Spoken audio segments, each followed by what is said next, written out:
ആ ചേച്ചി, ഇനി ഇന്ന് എന്തെങ്കിലും ഹാക്ക് ചെയ്യണ്ടോ? നീ ഇന്നലെ ഹാക്ക് ചെയ്തതിന്റെ ക്ഷീണം ഇതുവരെ മാറിയിട്ടില്ല. സംസ്ഥാന കമ്മിറ്റി വരെ എത്തിയിട്ടുണ്ട്.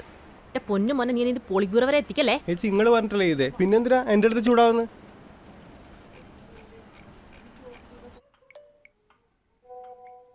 ഓക്കെ, ഇനി ആ വാട്സപ്പിലെ മുകളിൽ വലതുഭാഗത്ത് കാണുന്ന 3 കുത്തില്ലേ, അതിന് ഞെക്കുക. ഞെക്ക്. എൻ്റെ ഇതൊരു കുത്തല്ലേ ഉള്ളൂ മോളെ. ഒരു കുത്തോ? ഈ കണ്ണട വെച്ച് നോക്കി, ഇല്ലെങ്കിൽ കുറച്ച് കഴിയുമ്പോൾ ഉള്ള കുത്തും കൂടി കാണൂല. ഇനി മുതൽ നമ്മുടെ പാർട്ടിയുടെ എല്ലാ പ്രവർത്തനങ്ങളും ഈ ഫേസ്ബുക്ക്, വാട്സപ്പ് ഇതിലൂടെയൊക്കെ ആയിരിക്കോട്ടെ അറിയിക്കുക. അപ്പോൾ നമ്മളെല്ലാവരും പഠിച്ചിരിക്കണം. ഓക്കെ? ആ, ഫേസ്ബുക്കിൻ്റെ ബാക്കി ഡീറ്റെയിൽസ് എല്ലാം നമ്മുടെ ദിനേശൻ മാഷ് പഠിപ്പിച്ചു തരും. എന്താ നീ പഠിപ്പിക്ക്, നീയല്ലേ അതിൽ എക്സ്പേർട്ട്. ഞാൻ പഠിപ്പിച്ചോളാം. മോളെ, ആ ഈ ഓൺലൈനിലുള്ളത് വേറെ ആരും കാണാണ്ടിരിക്കുക എന്തെന്നാ ചെയ്യണ്ടേ? അത് ഓഫ്ലൈൻ ആക്കിയാ ഞാൻ പഠിപ്പിച്ചു തരാം. രാത്രി കുത്തിരി ഫുൾ ചാറ്റിംഗ് അല്ലേ?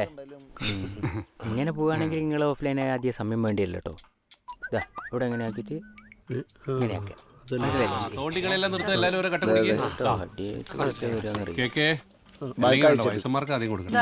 ഭക്ഷണം കഴിച്ചിട്ടാ കഴിക്കാനോ?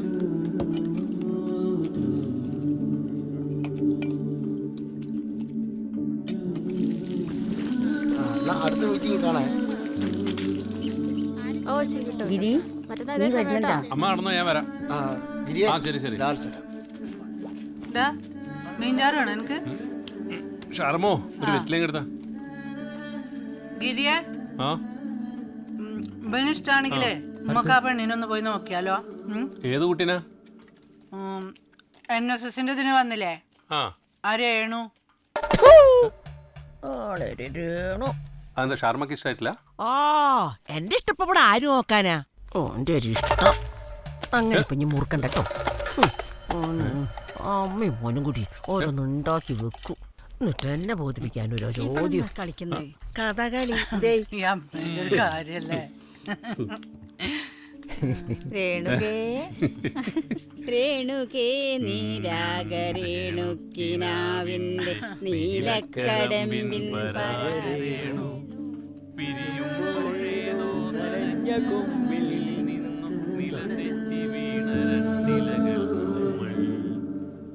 സാവധാൻ. മുഷ്ടിപ്രഭാത് വിഭാഷക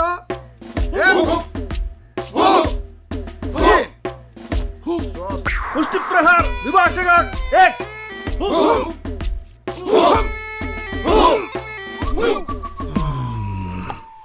मुष्टिप्रहार 2 क्रमशः 1 2 3 स्वस्ति. साथियों मिश्र.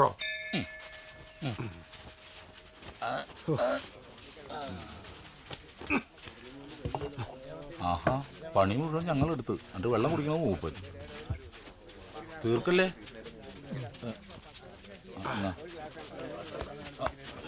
ജി ജി എല്ലാവരും നിക്കറൊക്കെ മാറ്റി പാൻ്റാക്കി തുടങ്ങി. നമ്മളിപ്പോഴും പാൻറ് ഇട്ട ഇതിന്റെ ഒരു ഫീൽ കിട്ടില്ല. നമ്മൾ ഈ കാക്കി ട്രൗസർ ഇട്ടാലേ നമ്മളാവും. ഈ കാക്കി പാൻ്റൊക്കെ എല്ലാ പോലീസുകാരും ഇടുന്നല്ലേ? ഒരു കണക്കിന് അതും ശരിയാ.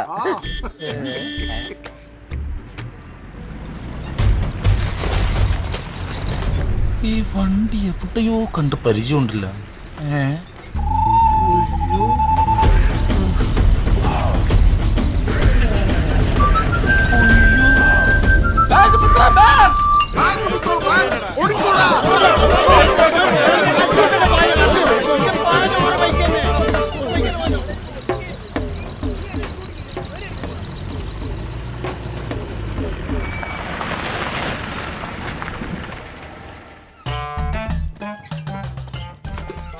ആ ഇത് തന്നെ വീട്.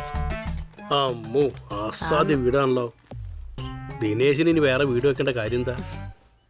ഇടൊന്നും ആരും കാണുന്നില്ലല്ലോ. വാ കയറി വാ വെക്കാം. നോക്കാം.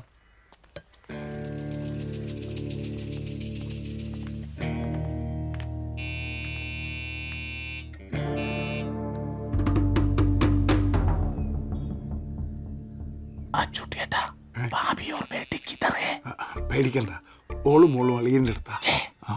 അവരും കൂടി ഉണ്ടായിരുന്ന ഒരു ധൈര്യം വരുന്നു. ഇതിപ്പോ നമ്മൾ രണ്ടും കൂടി മേടിച്ചു കൂട്ടണം.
നമ്മൾ ഇത്രയും പേരുണ്ടാട്ടെ, സഖാക്കളുടെ ഒരു ധൈര്യേ. ഇപ്പൊ ഇങ്ങോട്ട് കയറി വന്നില്ലേ? നാളെ മുതൽ നീ വരണ്ട. ഞാൻ വരും. വരണില്ല. ഓ എടാ, നമ്മളെ കൂട്ടത്തിൽ പുറത്തു പറയാൻ കൊള്ളാവുന്ന ഒരു ജോലിയുള്ളത് നിനക്ക് മാത്രമേ ഉള്ളൂ. ഇവന് ഈ നാട്ടിൽ പെണ്ണ് കിട്ടാൻ വല്ല ബുദ്ധിമുട്ടുണ്ടോ? പിന്നെ എന്തിനാണ് അറിഞ്ഞോണ്ടൊരു ചാണകോയി പോയി തല വെക്കുന്നത്? റമ്പൊക്കെ വിടാം. നമ്മളെ വളർത്തിയത് പാർട്ടിയല്ലേ. നമ്മുടെ ഐഡിയോളജി ആയിട്ട് ഒത്തുപോകാത്ത ഒരാളായിട്ട് എങ്ങനെയാ? വിടറാ, പിരിയാം. നീയല്ല അഡ്രസ്സ് അപ്പ് പിടിച്ചത്. നിനക്കറിയില്ലായിരുന്നോ ഇവരെ കൊണ്ട് അങ്ങോട്ടാ പോകുന്നു? എന്റെ ഗിരിയേട്ട, ആ കുട്ടി നമ്മുടെ എതിർ പാർട്ടിക്കാരാന്നുള്ള ഇവനോട് പറയേണ്ട കാര്യം എന്താ? ഓ കഴിക്കുകയാണെ കഴിച്ചോട്ടെ. നിങ്ങൾ എന്ത് തന്നെ പറഞ്ഞാലും ശരി, അറിഞ്ഞോണ്ട് ഇതിന് കൂട്ടുക എന്നെ കിട്ടൂല. അവർ നമ്മളെ വർഗ്ഗശത്രുക്കളാ. ഞാൻ പോവാ, നിങ്ങൾ എന്തെങ്കിലും ആക്കൂ. നിക്ക്, ഞാനാക്കി തരാം.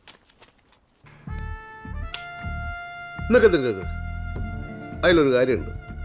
നമ്മുടെ പാർട്ടി ഗ്രാമത്തിൽ നിന്ന് ദിനേശനോട് പെണ്ണിട്ട് കഴിഞ്ഞാൽ ഓന് സിപിക്ക് ഓള് സിപിക്ക്. അതിന് നമുക്ക് കാര്യമില്ലല്ലോ. ഓന് കാര്യമുണ്ടല്ലോ. എന്ത് കാര്യം? ഭാര്യ വീട് അടുത്താവും. അതെ, ഒന്ന് ആഞ്ഞു പിടിച്ചാല് അടുത്ത ഗവർണർ ആണ്ട ആളാന്ന് നമ്മൾ അച്ചുവട്ടെ. നമ്മൾ അച്ചുവട്ടേട്ടൻ്റെ മോളെ കണ്ട കമ്മികൾക്ക് കെട്ടിച്ചു കൊടുക്കേണ്ട യാതൊരു ഗതികേടും തൽക്കാലം ഇന്ന് നമുക്ക് കേരളത്തിലില്ല. ആടുന്നൊരു BKP കാരനെ കെട്ടിയാ ആ ഒരു വോട്ട് കൂടി നമുക്ക് കിട്ടൂലേ? ഇനി ഭാവിയിൽ ഇവർക്ക് എത്ര കുട്ടികളുണ്ടായാലും ആ വോട്ടൊക്കെ നമുക്കല്ലേ. അതുകൊണ്ട് ദിനേശനെ കൊണ്ട് ഓളെ കെട്ടിക്കുന്നതാണ് ബുദ്ധി. എന്താ? അങ്ങനെയാണ് ഞാനൊരു ഐഡിയ പറയാം. എനിക്ക് കൂടി ആടുന്നൊരു പെണ്ണ് ശരിയാക്കിയ നമുക്ക് വോട്ടിന്റെ എണ്ണം കൂട്ടിക്കൂടി സഖാവേ. കുട്ടികളുടെ കാര്യത്തിൽ ഞാൻ ഒരു കോംപ്രമൈസും കാണിക്കൂല. പെണ്ണ് കെട്ടാനൊക്കെ ഒരു യോഗം വേണം. നിലവിൽ നമുക്ക് യാതൊരു സ്വാധീനവും ഇല്ലാത്തൊരു മേഖലയാണ് ചിന്തമംഗലം.